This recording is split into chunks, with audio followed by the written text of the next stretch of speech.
9 of Dracula's boxes of earth were sent to his house at 197 Chicksand Street, Mile End, Newtown. Perhaps aware that his readers would know the area, Stoker is somewhat soft-focused about his London locations. Although Chicksand Street is genuine, it ends short of the address Stoker lists. In addition to being the fictional location of Dracula's house, Whitechapel also has another sinister, yet very real claim to fame. Stoker began Dracula in 1890, which is just less than 2 years after the famous or the infamous Jack the Ripper murders. So everybody, of course, would have been aware of those and the sensation that they caused. And many people have speculated that Stoker might have had the Ripper murders in mind when he wrote Dracula, and they might have played an important part. There is some evidence to support that, because Stoker himself draws a parallel. In the preface to the 1901 edition of Dracula that was translated into Icelandic, he does mention in a kind of Gothic pose that, you know, he knew some of the characters in the story and so on, and he throws in this line about a parallel with the Jack the Ripper murders. I think the fact too that Stoker mentions some of the locales connected with the Ripper murders, like Chicksand Street, in the novel, would have struck a note with everybody, certainly anyone in London who was reading it at the time. And I'm sure people were still talking about the Ripper murders, wondering who the Ripper was. Still are today. So I think that the fact that there is that link with the novel gives the theory a little bit more substance.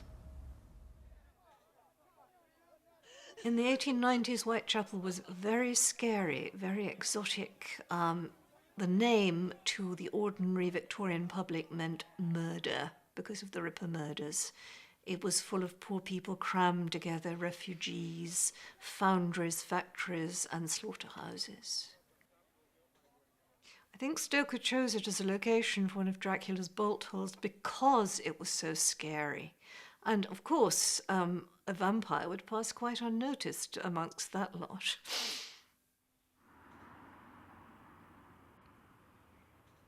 Dracula's third house was located in Jamaica Street, Bermondsey, which at the time was one of London's worst slum areas. Again, Stoker based the location of the house on a real place. Unlike the other addresses in the novel, there is no Jamaica Street, but there is a Jamaica Road.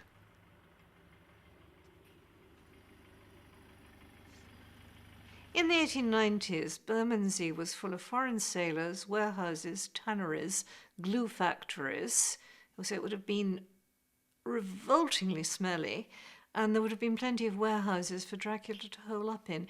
It was also, again, associated in the reader's mind with the end of Oliver Twist, where Bill Sikes manages to hang himself over in Jacob's Island over Folly Bridge.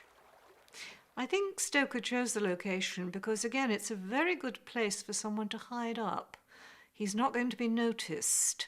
He can, as he says, pass through the streets without people saying, "Here is a stranger."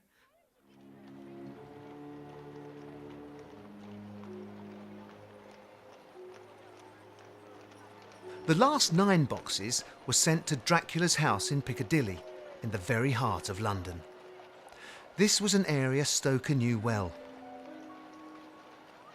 At the time he was writing Dracula, it was on his route to work at the Lyceum Theatre from his home in Chelsea, a distance of just under 3 miles, which he regularly walked. In the 1890s, Piccadilly was very fashionable. It was the place to be seen. It was very busy. It was full of fashionable shops. I think Stoker chose Piccadilly as a location for his vampire's lodgings because it was beautifully central. He could have gone to the Café Royal and seen people like Oscar Wilde and Whistler. It was a tourist attraction. I mean, he'd come from Transylvania. He obviously wanted to see the sights. And of course, he could walk down the street and look at the beautiful young ladies and possibly mark out potential victims.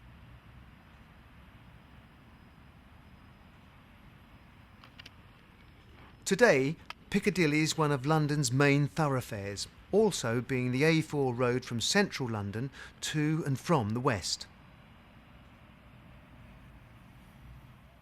In Stoker's day, it was still a major route in and out of the city, and would have been no less busy or congested.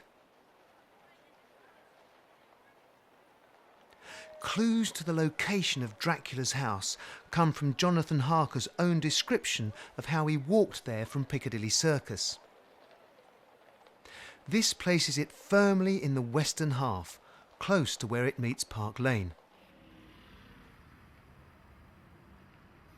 According to some researchers, the building that Stoker possibly had in mind when describing Dracula's house is number 137.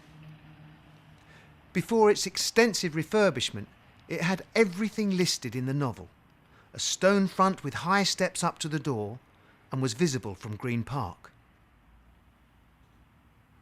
The house, next door to the famous Hard Rock Cafe, was once the offices of Universal Pictures, which, coincidentally, was the first Hollywood company to produce a major film version of Dracula in 1931, starring Bela Lugosi in the title role.